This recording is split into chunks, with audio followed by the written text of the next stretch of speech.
আসসালামু আলাইকুম প্রিয় শিক্ষার্থী ভাই বোনেরা, আমরা আজ আলোচনা করছি আজকে সংখ্যা চ্যাপ্টার নিয়ে। সংখ্যা চ্যাপ্টার বেসিক আলোচনাগুলো আমরা এখন করব। স্বাভাবিক সংখ্যাটা আসলে কাকে বলছে? স্বাভাবিক সংখ্যা বলতে দেখেন, স্বাভাবিক কথাটার ভেতরেই কিন্তু লুকিয়ে আছে। স্বাভাবিক মানে হচ্ছে কোনো প্রকার অস্বাভাবিকতা নাই, মানে একেবারেই নির্ঝঞ্ঝাট একটা সংখ্যা। সেই সংখ্যাগুলো কি হতে পারে?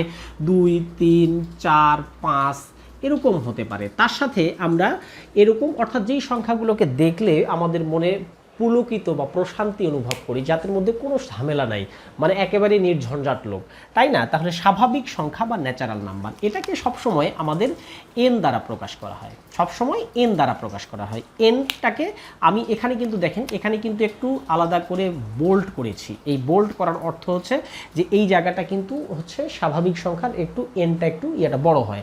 আচ্ছা, তাহলে কিভাবে হবে? স্বাভাবিক সংখ্যা হবে কোনটা? 1, 2, 3, 4, 5, 6, 7 এভাবে আপ টু ডট কত দূর পর্যন্ত হতে পারে আমরা জানি না। এটা হতে পারে একেবারে ইনফিনিটি পর্যন্ত, অর্থাৎ একেবারে শেষ কোথায় এটা কিন্তু আমরা জানি না। এটা হচ্ছে স্বাভাবিক সংখ্যা। অর্থাৎ স্বাভাবিক সংখ্যাকে আমরা প্রকাশ করব এন দ্বারা। স্বাভাবিক সংখ্যাকে প্রকাশ করব আমরা এন দ্বারা। এন এর মান কি হবে?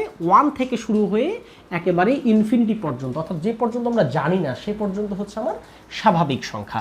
আচ্ছা, এখন প্রশ্ন করতে পারেন আমার 0 কি স্বাভাবিক সংখ্যা? 0 স্বাভাবিক সংখ্যা নয়। 0 বাদে অর্থাৎ 0 থেকে বড় যে সংখ্যাগুলো আছে ধনাত্মক দিকে, সেই সংখ্যাগুলোকে বলছি আমরা স্বাভাবিক সংখ্যা। তাহলে মনে থাকবে আমাদের স্বাভাবিক সংখ্যা হচ্ছে এন দ্বারা প্রকাশ করা হয়, আর এন এর মান হচ্ছে 1 থেকে শুরু করে অসীম পর্যন্ত। এই বিষয়গুলো কাজে লাগবে কখন? যখন আমাদের এরকম থাকবে, অর্থাৎ সেট সম্পর্কিত কোনো কিছু আমরা নির্ণয় করব তখন। অর্থাৎ যদি এরকম বলা হয় x বিলংস টু n, অর্থাৎ x belongs to n, x এর হচ্ছে মানগুলো কোথায় পাওয়া যায়? n এর ভেতরে। আর n এর মানগুলো তাহলে কি? অর্থাৎ n এর মান হচ্ছে 1 থেকে শুরু করে ইনফিনিটি পর্যন্ত। এইখানে x বিলংস টু n মানে বোঝায় হচ্ছে আপনি x এর মান কখনোই -1 ধরতে পারবেন না, 0 ধরতে পারবেন না, -2 ধরতে পারবেন না। এইগুলো হচ্ছে বোঝায়। এক্স বিলংস টু এন দিয়ে বোঝায় এক্স এর মানগুলো আমরা সবসময় স্বাভাবিক সংখ্যা থেকে নেব। স্বাভাবিক সংখ্যা কোনগুলো? স্বাভাবিক সংখ্যা হচ্ছে 1 থেকে শুরু করে ইনফিনিটি পর্যন্ত। আশা করি স্বাভাবিক সংখ্যা প্রত্যেকে বুঝেছেন। আচ্ছা, এরপরে আমরা শিখছি বাস্তব সংখ্যা আসলে কাকে বলে। বাস্তব সংখ্যা বা রিয়েল নাম্বার। আমরা এখানে লিখছি বাস্তব সংখ্যা বা রিয়েল নাম্বার। বাস্তব মানে কি বোঝায়? বাস্তব বলতে আমরা সচরাচর যেটা বুঝি, যেটার এক্সিস্টেন্স আছে, যেটাকে আমরা দেখতে পাই, যেটাকে আমরা কল্পনা করতে পারি। মানে কল্পনা বলতে বোঝাচ্ছে যে আমরা যেটাকে নিয়ে সত্যিকার অর্থে কাজ করতে পারি, যেটাকে নিয়ে আমাদের হচ্ছে বাস্তব এক্সিস্টেন্স আছে, সেগুলো কি আমরা বলছি বাস্তব সংখ্যা। তাহলে বাস্তব সংখ্যাকে আমরা ইংরেজিতে বলি রিয়েল নাম্বার। এটাকে প্রকাশ করা হয় আর দিয়ে। আমরা এই আরটাকেও এভাবে একটু কি বোল্ড করে দেই, অর্থাৎ এই বোল্ড করে দিয়ে যদি বোঝাই তাহলে এই আরকে বলে হচ্ছে আমাদের বাস্তব সংখ্যা। তাহলে এই বাস্তব সংখ্যার মানগুলো কীরকম হবে? বাস্তব সংখ্যার মানগুলো হবে ধরুন 0, 1, 2, 3, 4 এভাবে যেতে যেতে কত দূর পর্যন্ত? প্লাস ইনফিনিটি পর্যন্ত। আর এ পাশে কত আসতেছে? এখানে -1, -2, -3, -4, -5 এভাবে যেতে যেতে কত দূর আসবে? মাইনাস ইনফিনিটি পর্যন্ত আসবে। অর্থাৎ আমাদের যে সংখ্যার জগৎ, এই সংখ্যার জগতের মধ্যে যতগুলো সংখ্যা আছে সেই সংখ্যাগুলো কি? অর্থাৎ প্লাস হতে পারে, মাইনাস হতে পারে, 0 হতে পারে, ভগ্নাংশ হতে পারে, যা কিছু আছে এই সবগুলো সংখ্যাই হচ্ছে আমার কিন্তু বাস্তব সংখ্যা। অর্থাৎ রিয়েল নাম্বার কোনগুলো?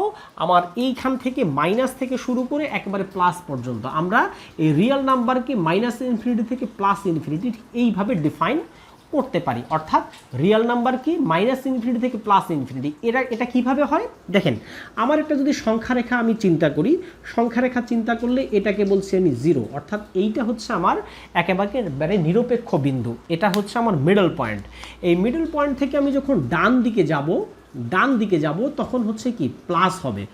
আর যখন আমি বাম দিকে আসব তখন আসবে হচ্ছে কি মাইনাস।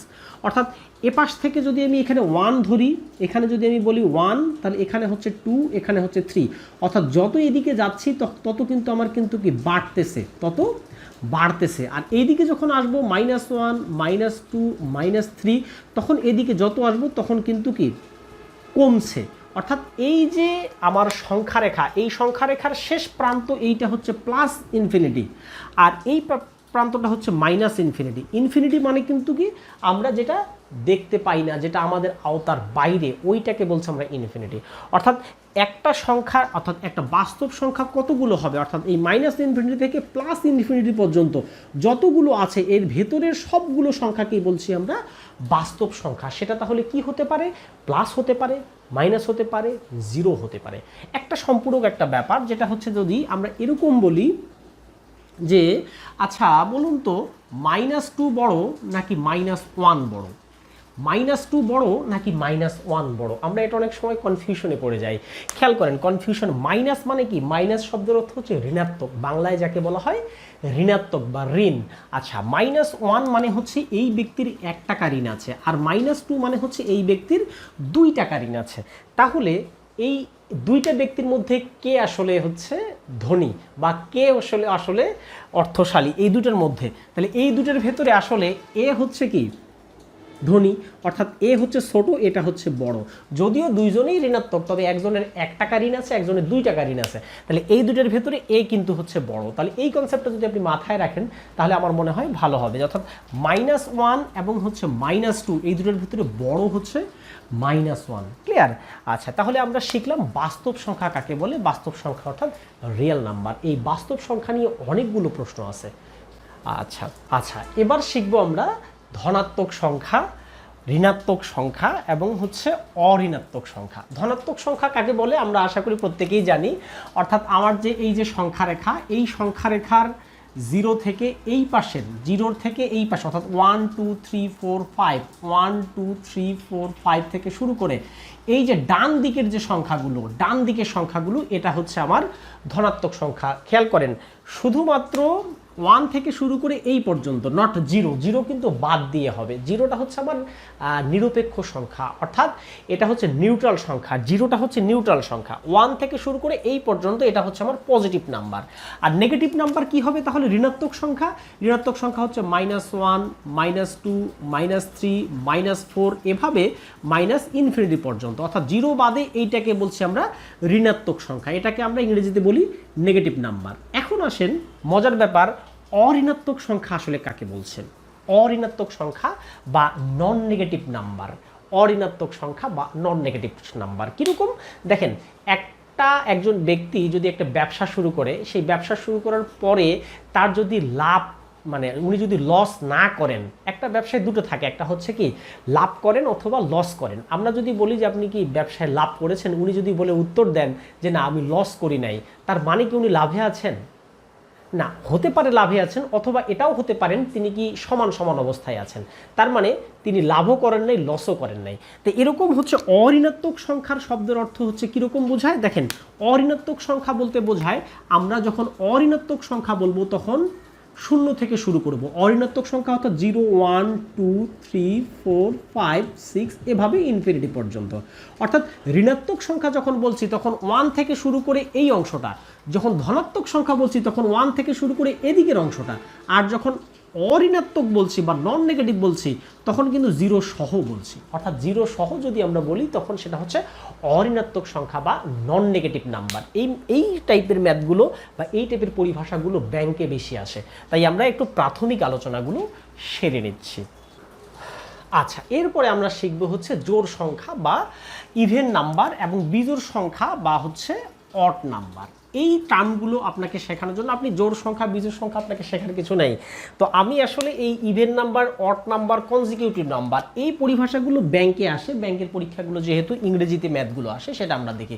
জোড় সংখ্যা থাকবে কি ইভেন নাম্বার, অর্থাৎ হচ্ছে 2 4 6 8 10 এভাবে। আর বিজোড় সংখ্যা কি হচ্ছে? বিজোড় সংখ্যা হচ্ছে আপনার কি 1 3 5 7, ঠিক এই জায়গাটা।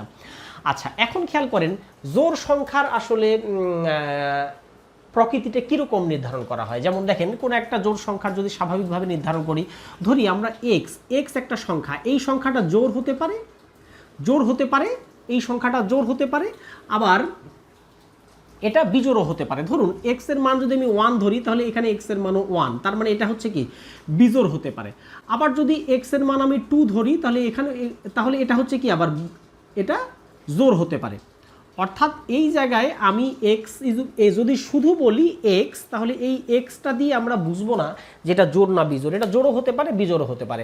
বাট আমি যদি লিখি এরকম যে 2x, তাহলে এই সংখ্যাটা সব সময় হবে জোড়, এই সংখ্যাটা সব সময় হবে জোড়। 2x যদি আমি লিখি তাহলে এই সংখ্যাটা হবে সব সময় জোড়। কিভাবে দেখেন, x এর মান আপনি যদি 1 বসান তাহলে এইটার মান আসবে আপনার 2 × 1 মানে হচ্ছে 2। যদি x এর মান এখানে 2 বসান তাহলে এইটার মান আসবে হচ্ছে 2 × 2, তার মানে হচ্ছে 4।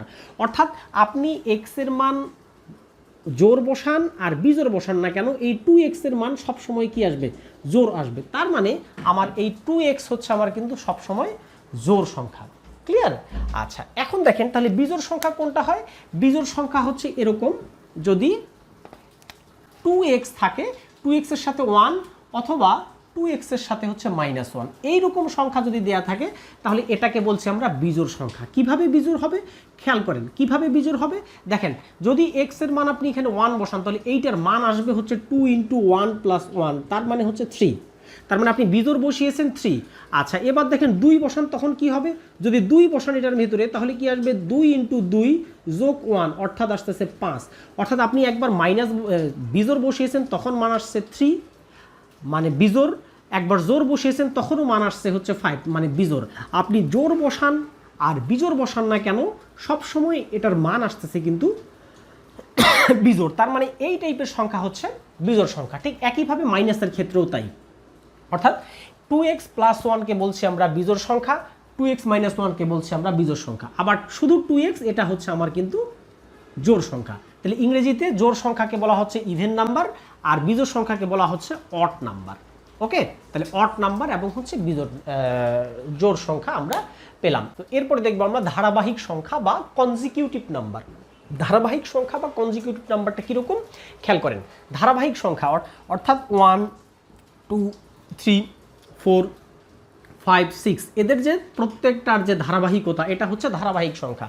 যদি বলে কনজিকিউটিভ অড নাম্বার মানে ধারাবাহিক বিজোড় সংখ্যা, তার মানে তখন হচ্ছে 1 3 5 7 বা এরকম, বা ক্রমিক বিজোড় সংখ্যা, ক্রমিক জোড় সংখ্যা, এটা হচ্ছে ক্রমিক বিজোড় সংখ্যা। তাহলে ক্রমিক জোড় সংখ্যা কোনটা, ক্রমিক জোড় সংখ্যা হবে কি 2 4 6 8 10 এভাবে আপ টু ডট যেতেই থাকবে।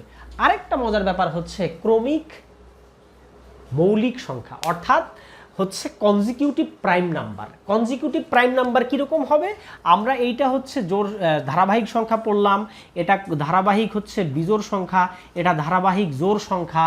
তাহলে এবার যদি বলে কনজিকিউটিভ প্রাইম নাম্বার, ধারাবাহিক মৌলিক সংখ্যা। ধারাবাহিক মৌলিক সংখ্যা কি, আমরা মৌলিক সংখ্যা বলি 2, তারপরে হচ্ছে 3, তারপরে 5, এরপরে 7, এরপরে 11, এরপরে 13, তারপরে হচ্ছে 17, এরপরে 19, তারপরে হচ্ছে 23। তাহলে দেখেন খেয়াল করেন কনজিকিউটিভ ধারাবাহিক মৌলিক সংখ্যা কোনটা, যদি আপনি 2 এর পরে 5 লেখেন তাহলে কিন্তু এটা ধারাবাহিক মৌলিক সংখ্যা হলো না। অর্থাৎ এই মৌলিক সংখ্যাগুলোর ধারাবাহিক ক্রমান্বয়ে যে সংখ্যাগুলো আসতেছে এইভাবে যদি আমি লিখি তাহলে এটা হচ্ছে কনজিকিউটিভ প্রাইম নাম্বার, অর্থাৎ ধারাবাহিক মৌলিক সংখ্যা। ক্লিয়ার? আচ্ছা, এরপরে আমরা শিখব মৌলিক সংখ্যা আসলে কাকে বলছে। মৌলিক সংখ্যা সেই সংখ্যাটা যে সংখ্যাটাকে ওই সংখ্যা ব্যতীত অন্য সংখ্যা ছাড়া ভাগ করা যায় না, ওই সংখ্যা ছাড়া ব্যতীত অন্য কোনো সংখ্যা দিয়ে ভাগ যায় না। অর্থাৎ অথবা আরেকটা যায় যে হচ্ছে 1 এবং ওই সংখ্যা দিয়ে, ধরুন 2 একটা সংখ্যা, 2 সংখ্যাটাকে 1 দিয়ে এবং 2 দিয়ে এই দুইটা ছাড়া ভাগ করা যাবে না। ঠিক তেমনইভাবে 3 একটা সংখ্যা, 3 একটা সংখ্যাকে আপনার 1 এবং 3 ছাড়া ভাগ করা যাবে না। ঠিক এরকম তাহলে হচ্ছে 5 7 11, তারপরে 13, এরপরে হচ্ছে 17 19, এইভাবে যে সংখ্যাগুলো আছে, যেই সংখ্যাগুলোকে আমরা 1 এবং ওই সংখ্যা ছাড়া অন্য কোনো সংখ্যা দিয়ে ভাগ করা যায় না, তাকে বলছি আমরা মৌলিক সংখ্যা। সেটাকে ইংরেজিতে বলছে প্রাইম নাম্বার। 1 থেকে 100 পর্যন্ত মৌলিক সংখ্যা কোনগুলো, তারপরে হচ্ছে 101 থেকে 200 পর্যন্ত মৌলিক সংখ্যা, 201 থেকে 300 পর্যন্ত মৌলিক সংখ্যা, এই সংখ্যাগুলো আমরা মুখস্থ রাখবো।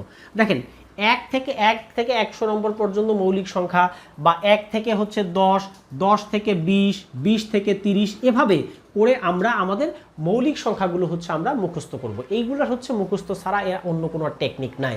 এখানে প্রশ্ন আসে 10 থেকে 20-এর মধ্যে কয়টা মৌলিক সংখ্যা আছে, তারপরে 1 থেকে 30 পর্যন্ত কয়টা মৌলিক সংখ্যা আছে। অর্থাৎ আপনি মৌলিক সংখ্যাগুলো যদি মুখস্থ না করেন এখানে, তাহলে এই অংশটা অ্যান্সার করা যাবে না। তাহলে মৌলিক সংখ্যা আমাদের মূল কাজ হচ্ছে আমরা সচরাচর এই 1 থেকে 300 পর্যন্ত মৌলিক সংখ্যাগুলো আমরা কি করতে পারি, মুখস্থ করতে পারি। এবং কয়টা আছে, কি কি আছে, প্রশ্নগুলো কিন্তু এরকম হয়। অর্থাৎ 1 থেকে 30 পর্যন্ত কয়টা আছে, 30 থেকে 200 পর্যন্ত কয়টা আছে, 30 থেকে 50 পর্যন্ত কয়টা আছে, এই রকম করে কিন্তু প্রশ্নগুলো আসে। আচ্ছা, এরপরে শিখবো আমরা সহমৌলিক সংখ্যা আসলে কাকে বলছে। এক বাদে অন্য কোনো গুণনীয়কের মিল থাকবে না, অন্য কোনো গুণনীয়কের মিল থাকবে না। এইগুলো যদি অন্য কোনো গুণনীয়ক যদি মিল না থাকে, তাহলে ওই দুটো সংখ্যা হবে সহমৌলিক। কীরকম, ধরুন আমার এখানে আছে 4, আরেকজনের কাছে আছে হচ্ছে 9। এই 4 এবং 9 কি সহমৌলিক? আমরা কিভাবে বের করব সহমৌলিক, কিভাবে বের করব? 4 এর গুণনীয়ক বের করব। তার আগে গুণনীয়কটা আমরা বুঝি একটু। গুণনীয়ক হচ্ছে ওই সংখ্যাটা যেই সংখ্যা দিয়ে সংখ্যাকে ভাগ করা যায়। অর্থাৎ 4 এর গুণনীয়ক কোনগুলো? 1, 2, 4। অর্থাৎ 4কে আমরা 1 দিয়ে ভাগ করতে পারি, 2 দিয়ে ভাগ করতে পারি এবং 4 দিয়ে ভাগ করতে পারি। এই তিনটা সংখ্যার বাইরে 4কে কখনোই ভাগ করা যাবে না, পূর্ণ ভাগ। অর্থাৎ এই 4কে যদি আমরা এই সংখ্যা দিয়ে ভাগ করি, ভাগ করা যায়, নিঃশেষে ভাগ হয়, তাহলে এই সংখ্যাগুলো হচ্ছে এটার গুণনীয়ক। অর্থাৎ 4 এর গুণনীয়ক হচ্ছে 1, 2, 4। তেমনইভাবে 9 এর গুণনীয়ক হবে কি?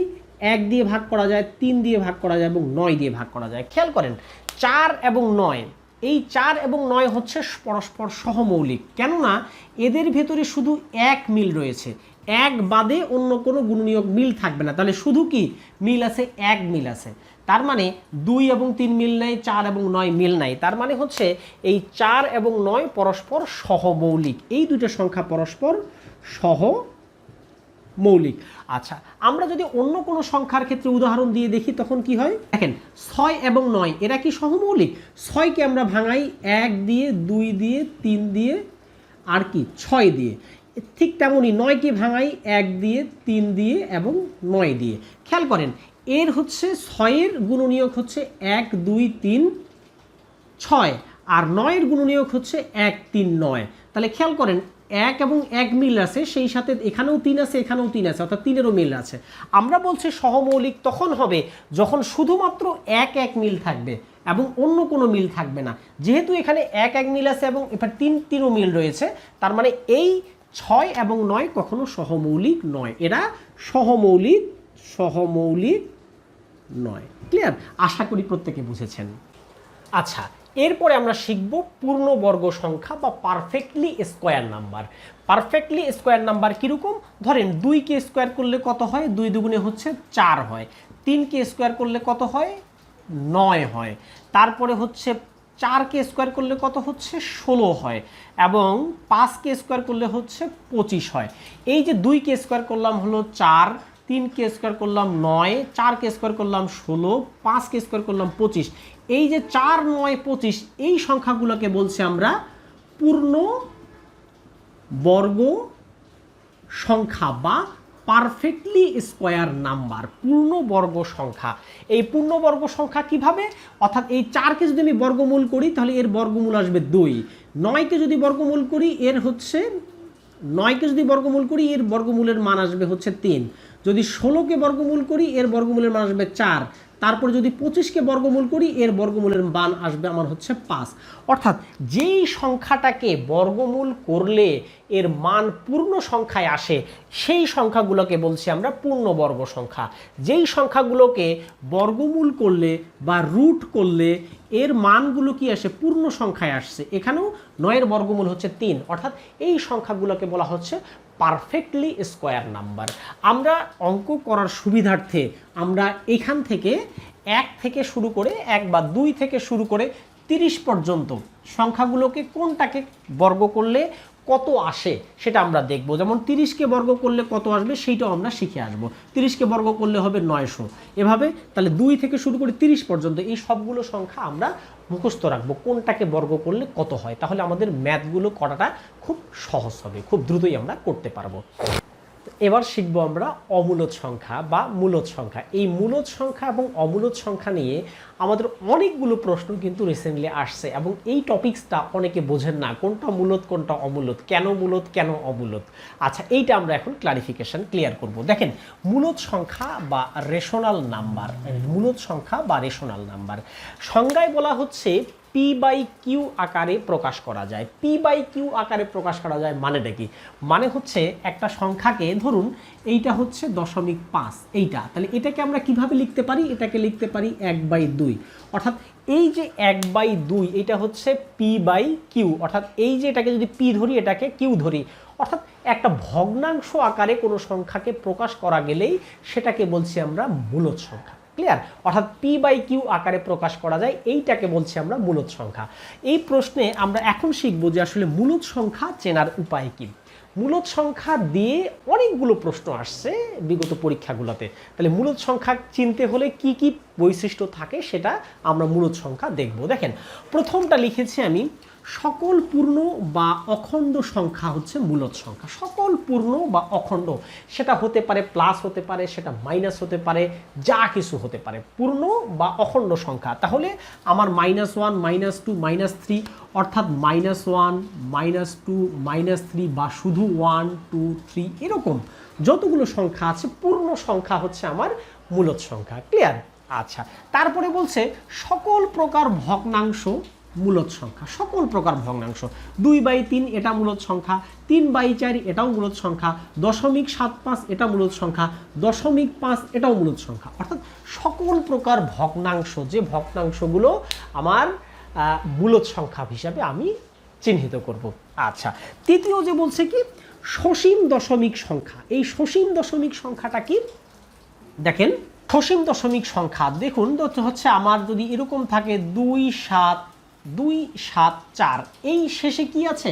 শেষ পর্যন্ত শেষ, অর্থাৎ এইটাই হচ্ছে শেষ, এই সংখ্যাটা হচ্ছে মূলদ সংখ্যা। বাট যদি এরকম থাকে 0.2, 4, 5, তারপরে হচ্ছে 7, 1, 3, এরকম হচ্ছে 2, 8, আর এরপরে আর ক্যালকুলেটরে দেখা যাচ্ছে না। অর্থাৎ এই যে সংখ্যাগুলো, কোন সংখ্যাটা আসছে আমরা কিন্তু এটা জানি না, এবং কতগুলো সংখ্যা আছে জানি না। তাহলে এই সংখ্যাটা হচ্ছে অসীম দশমিক, এইটা হচ্ছে মূলদ সংখ্যা নয়, এটা মূলদ সংখ্যা নয়। তাহলে এই সংখ্যাটা হচ্ছে মূলদ সংখ্যা। অর্থাৎ যেই সংখ্যাটার শেষ পর্যন্ত আমরা জানি সেই সংখ্যাটাকে বলছি আমরা সসীম দশমিক। এই সসীম দশমিক সংখ্যা হচ্ছে আমার মূলদ সংখ্যা।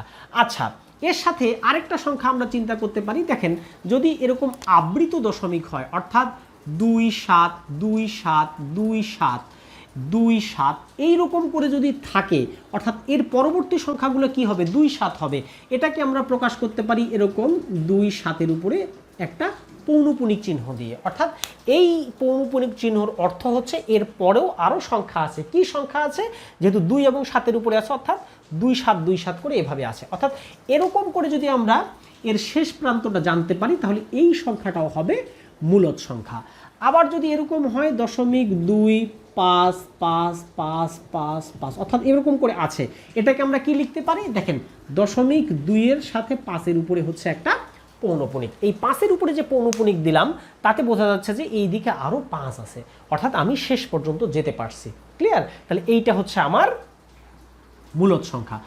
এরপরে চতুর্থ নাম্বার বলছে সকল পূর্ণ বর্গ এবং পূর্ণ ঘনমূল হচ্ছে মূলদ সংখ্যা। অর্থাৎ যদি এরকম হয় 4-এর উপরে রুট, তাহলে এটা হচ্ছে আমার মূলদ সংখ্যা। যদি হয় 9-এর উপরে রুট, তাহলে এটা 3 হচ্ছে এটা মূলদ সংখ্যা।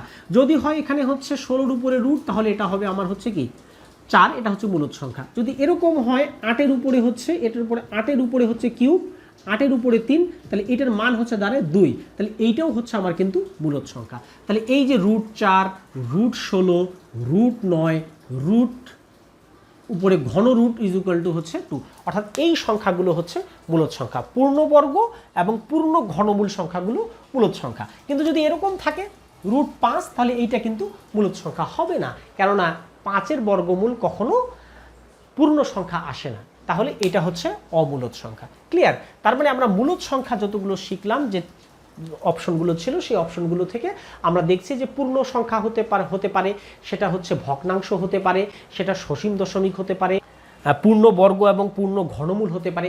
এই সংখ্যাগুলো যদি থাকে তাহলে আমরা এটাকে বলবো এটা হচ্ছে মূলদ সংখ্যার বৈশিষ্ট্য। ক্লিয়ার?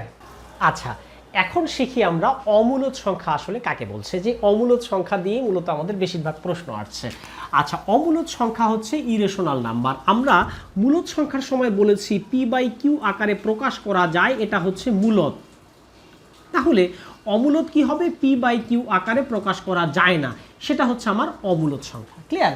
তাহলে p/q আকারে প্রকাশ করা গেলে হচ্ছে মূলদ, আর p/q আকারে প্রকাশ করা না গেলে সেটা হচ্ছে অমূলদ। আচ্ছা, তাহলে দেখেন অমূলদ সংখ্যা চেনার উপায়, পূর্ণবর্গ নয় এমন সংখ্যার বর্গমূল। দেখেন 5 হচ্ছে পূর্ণবর্গ সংখ্যা নয়, তাহলে এইটা হচ্ছে অমূলদ সংখ্যা, এটা হচ্ছে অমূলদ সংখ্যা। যদি বলি হচ্ছে 10-এর উপরে রুট, তাহলে 10-এর উপরে রুট করলে এটা তো পূর্ণবর্গ হয় না। যদি 9-এর উপরে রুট করি, 9-এর উপরে রুট করলে 3 হয়, তাহলে এইটা হচ্ছে মূলদ, বাট এইটা হচ্ছে অমূলদ সংখ্যা। পূর্ণবর্গ নয় এমন সংখ্যার উপরে যদি বর্গমূল দেন আপনি, তাহলে সেই সংখ্যাটা হচ্ছে অমূলদ সংখ্যা। এরপরে কি বলছে? অসীম দশমিক। অসীম দশমিক বলতে কি বোঝায়? অনেক সময় যদি এরকম করেন √3 করেন, √3 যদি আপনি ক্যালকুলেটরে নেন, তাহলে 1.73 সামথিং অনেকগুলো সংখ্যা কিন্তু আসে। যেই সংখ্যাগুলো ওই যে 8টা বা 9টা সংখ্যা আমরা দেখতে পাই, এই 8টা 9টা সংখ্যা কীরকম ধরলাম যে হচ্ছে 5, 4, 2, 3, 7, 8 এরকম আছে। এই 5টা 7টা সংখ্যা যদি আমরা এভাবে দেখি, তাহলে এর শেষ পর্যন্ত এটা যে শেষ হয়ে গেছে তা কিন্তু না। তার মানে এখানে কিন্তু আরও যদি অপশন থাকতো, দেখা যেত, তাহলে তাও আরও কিন্তু আসতো। তাহলে এই ক্যালকুলেটরের সীমাবদ্ধতার জন্য আমরা এই পর্যন্ত দেখতে পাই। আচ্ছা, তাহলে এই যে আমার অসীম দশমিক কতদূর পর্যন্ত আছে এটা আমরা জানি না, তাহলে এই অসীম দশমিক পর্যন্ত সংখ্যাগুলোকে বলছি আমরা অমূলদ সংখ্যা। কিভাবে? যেমন শুধু পাই এর মান 3.1416, তারপরে 59 থেকে শুরু করে অনেকগুলো আছে। ঠিক তেমনইভাবে ই এর মান আছে, ই এর মান 2.718281 এভাবে। তাহলে এই যে অসীম দশমিক পর্যন্ত এগুলোকে বলা হচ্ছে আমরা অমূলদ সংখ্যা। আরেকটা বলছে কি মৌলিক সংখ্যার বর্গমূল হচ্ছে অমূলদ সংখ্যা। এইটা মূলত এইটারই একটা কপি ভার্সন, যে মৌলিক সংখ্যার বর্গমূল, ধরেন মৌলিক সংখ্যা 2, এইটার বর্গমূল হচ্ছে, এটা হচ্ছে অমূলদ সংখ্যা, এটা হচ্ছে অমূলদ সংখ্যা, 5-এর অমূলদ সংখ্যা, অর্থাৎ যতগুলো মৌলিক সংখ্যা আছে এই সবগুলো মৌলিক সংখ্যার বর্গমূল হচ্ছে আমার মূলদ সংখ্যা। তো আমরা এতক্ষণ আমাদের সংখ্যা চ্যাপ্টার নিয়ে আমাদের যে প্রাথমিক আলোচনা, সেই প্রাথমিক আলোচনাগুলো শিখলাম। এই প্রাথমিক আলোচনা যদি আপনি ভালোভাবে বোঝেন, তাহলে সংখ্যা নিয়ে বাকি যে প্রশ্নগুলো আসছে সেই প্রশ্নগুলো অবশ্যই আপনি পড়তে পারবেন বা হচ্ছে বুঝতে পারবেন বা করতে পারবেন। আমরা এতক্ষণ আমাদের বেসিক আলোচনা শেষে আমরা ম্যাথের দিকে গেলাম। আচ্ছা দেখেন, প্রথম টাইপ 1, সেটা হচ্ছে মূলদ এবং অমূলদ সংখ্যা কিভাবে চিনব সেই সম্পর্কিত ম্যাথগুলো আমরা এখন সমাধান করব। দেখেন, প্রথম প্রশ্ন আসছে, এটা 40তম BCS এর প্রশ্ন, যে নিচের কোনটি অমূলদ সংখ্যা? অমূলদ সংখ্যা কোনটা? আমরা অমূলদ সংখ্যা আবার একটু মনে মনে ক্যালকুলেশন করার চেষ্টা করি, যে সংখ্যাগুলোকে p/q আকারে প্রকাশ করা যায় না, যাদেরকে অসীম দশমিক আছে, যাদেরকে পূর্ণবর্গ করা যায় না, এই সংখ্যাগুলোই হচ্ছে অমূলদ। তাহলে দেখেন, আমরা এইটা হচ্ছে কি প্রথম ক নম্বর অপশন বলছে এইটা, তাহলে এইটা কি সসীম দশমিক না? এটাকে যদি আমি ভাঙাই, তার মানে কি এরকম লেখা যায়, অর্থাৎ 4 4 4 এরকম অনেকগুলো 4 আছে, যেই 4গুলোকে আমরা একত্রে আনার জন্য আমরা ঠিক এইভাবে হচ্ছে প্রকাশ করতে পারি, অর্থাৎ 0.4 উপরে যদি আমি কি পৌনঃপুনিক দেই, তাহলে কিন্তু আচ্ছা আমরা এইটা পাই, অর্থাৎ এটাকে আমরা সসীম দশমিক বলতে পারি, অর্থাৎ শেষ পর্যন্ত আমরা জানি। তার মানে এইটা হচ্ছে আমার মূলদ সংখ্যা, ক হচ্ছে মূলদ। একইভাবে আমরা ক্ষয়ের কথা চিন্তা করি। ক্ষয়ে কি আছে? দেখেন, ক্ষয়ে কি আছে? √9। √9কে যদি আমি মানে 9কে যদি বর্গমূল করি, তাহলে 3 পাই। তার মানে এটাও কিন্তু আমি কিন্তু হচ্ছে কি একটা আমার পূর্ণবর্গ সংখ্যার বর্গমূল 3, তার মানে এটাও হচ্ছে আমার মূলদ সংখ্যা। ক্লিয়ার? আচ্ছা, এইখানে কি আসে দেখেন, 5.439, এই 5.439 এটা হচ্ছে সসীম দশমিক, অর্থাৎ এর শেষ পর্যন্ত জানা গেছে, অর্থাৎ 9-এর পরে আর কোনো সংখ্যা নাই, তার মানে এইটাও হচ্ছে আমার মূলদ সংখ্যা। তাহলে বাকি থাকলো কোনটা? ঘ নাম্বার। আচ্ছা, ঘ নাম্বারটা আমরা একটু দেখি। বলছে 27 আর হচ্ছে 48, এর উপরে হচ্ছে রুট, তাই তো?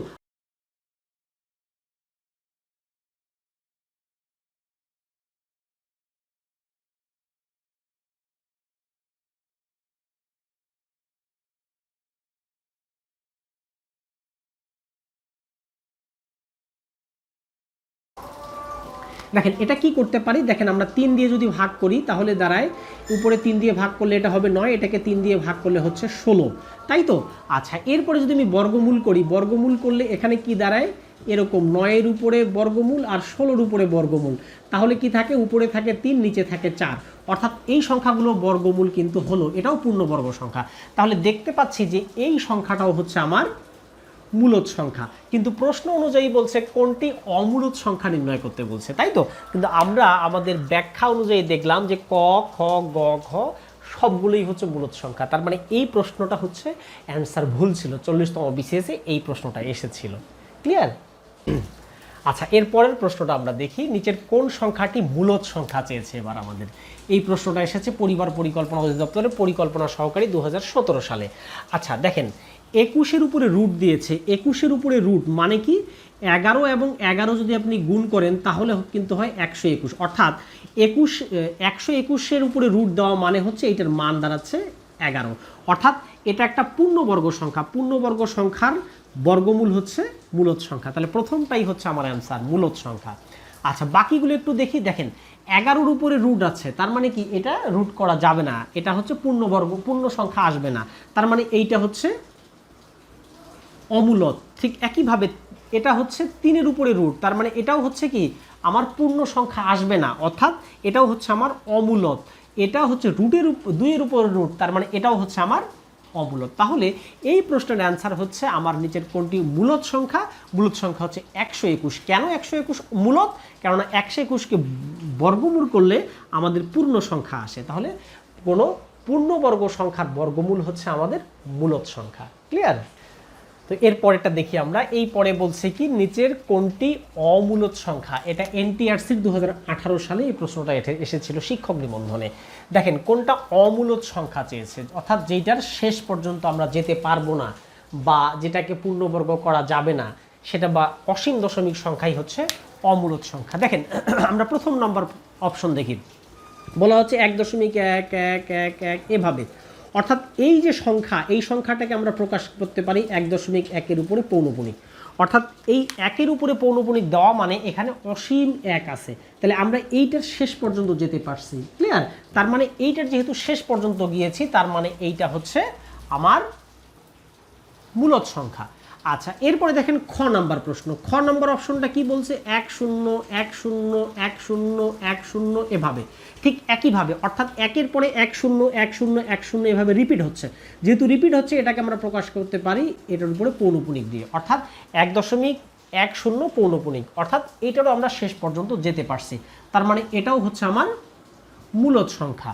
এখন দেখি গ নাম্বার অপশন। গ নাম্বার অপশনে কি বলছে? গ নাম্বার অপশনে বলছে 1.10 1 0 0 1 0 0 এভাবে, তার মানে দাঁড়াচ্ছে এটাকেও যদি আমি প্রকাশ করি 1.100 তিনটার উপরে পৌনপুণিক, অর্থাৎ এই যে তিনটার উপরে আমি পৌনপুণিক দিয়ে বুঝাইলাম 100 100 করে প্রত্যেকবার বাড়তে থাকবে, তার মানে এটারও আমি শেষ প্রান্ত পর্যন্ত গিয়েছি, যাওয়ার পরে হচ্ছে তার মানে এইটাও হচ্ছে আমার মূলদ সংখ্যা। তাহলে বাকি থাকলো কি আমার ঘ নাম্বার অপশন।